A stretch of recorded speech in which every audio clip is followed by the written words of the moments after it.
IFS से PM की personal secretary बनने तक का सफर। कैसे बने पीएम के पर्सनल सेक्रेटरी?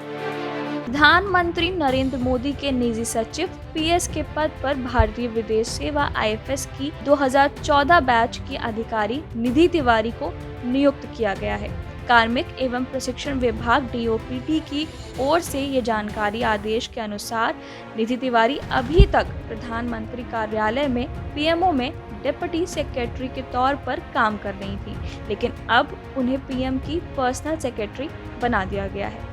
आईएफएस अधिकारी निधि तिवारी को ये नियुक्ति सह अवधि यानी कि को टर्मिनस के आधार पर मिली है, यानी वो तब तक इस पद पर रहेंगे जब तक पीएम मोदी का कार्यकाल है या फिर नए आदेश जारी नहीं हो जाते। निधि तिवारी ने 2013 में यूपीएससी सिविल सेवा परीक्षा सीएसई में 96 रैंक हासिल की थी। टॉप 100 में आने के कारण उन्हें आईएफएस कैडर मिला, जो उनकी पहली पसंद थी। इसके बाद उन्होंने आईएएस और आईपीएस को अपनी दूसरी और तीसरी पसंद के रूप में रखा था। आईएफएस में चयन के बाद निधि तिवारी ने विदेश मंत्रालय एमईए में काम करना शुरू किया और वहां निःशस्त्रीकरण और अंतर्राष्ट्रीय सुरक्षा मामलों यानी कि डिसआर्मामेंट एंड इंटरनेशनल सिक्योरिटी अफेयर्स में जुड़े डिवीजन के अंडर सेक्रेटरी के रूप में उन्होंने सेवाएं दी। इस रोल में उन्होंने भारत के हितों का प्रतिनिधित्व किया, खासकर ग्लोबल सिक्योरिटी और हथियार नियंत्रण यानी कि डिसआर्मामेंट जैसे जुड़े मामलों में काम किया।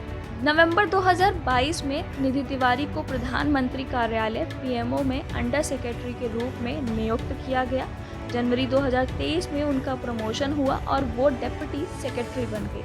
इस दौरान उन्होंने विदेश और सुरक्षा फॉरेन एंड सिक्योरिटी विभाग में काम किया, जो सीधे राष्ट्रीय सुरक्षा सलाहकार एनएसए अजीत डोभाल को रिपोर्ट करता है। प्रधानमंत्री के निजी सचिव के तौर पर निधि तिवारी को कितना पेमेंट मिल रहा है, इसकी उत्सुकता आप सबको हो रही होगी ये जानने की कि इस पोस्ट पर, इतने बड़े पोस्ट पर आखिर एक व्यक्ति को कितनी सैलरी मिलती होगी। तो आपको बता दें, निधि तिवारी को पे मैट्रिक्स लेवल 14 के तहत वेतन मिलेगा, जो उन्हें 1,44,200 प्रति माह है। इसके अलावा उन्हें महंगाई भत्ता, आवास भत्ता और यात्रा भत्ता जैसी अन्य सुविधाएं भी मिलेंगी, जिससे कुल मिलाकर उनका मासिक वेतन हो जाएगा करीब 2 लाख रुपए। इसी के साथ आपको अगर ये भी दिलचस्पी हो रही होगी कि किस तरीके से एक व्यक्ति, एक अभ्यर्थी इतनी बड़ी पोजीशन तक पहुंचता है, तो आपको बता दें, आमतौर पर प्रधानमंत्री का निजी सचिव बनने के लिए आईएएस अधिकारी या वरिष्ठ प्रशासनिक सेवा से जुड़े अधिकारियों को चुना जाता है। इसके लिए यूपीएससी परीक्षा पास कर आईएएस अधिकारी बनना सबसे प्रभावी तरीका है।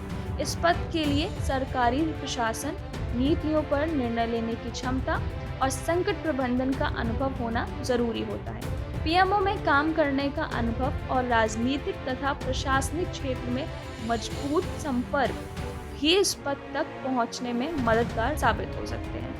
ये पद सीधे भर्ती से नहीं भरा जाता, बल्कि प्रधानमंत्री स्वयं किसी भरोसेमंद, योग्य और अनुभवी अधिकारी को इस भूमिका के लिए चुनते हैं। निधि तिवारी जैसी योग्य और काबिल अधिकारी बनने के लिए प्रशासनिक कौशल, गोपनीयता बनाए रखने की क्षमता और नेतृत्व गुण होना बहुत जरूरी है।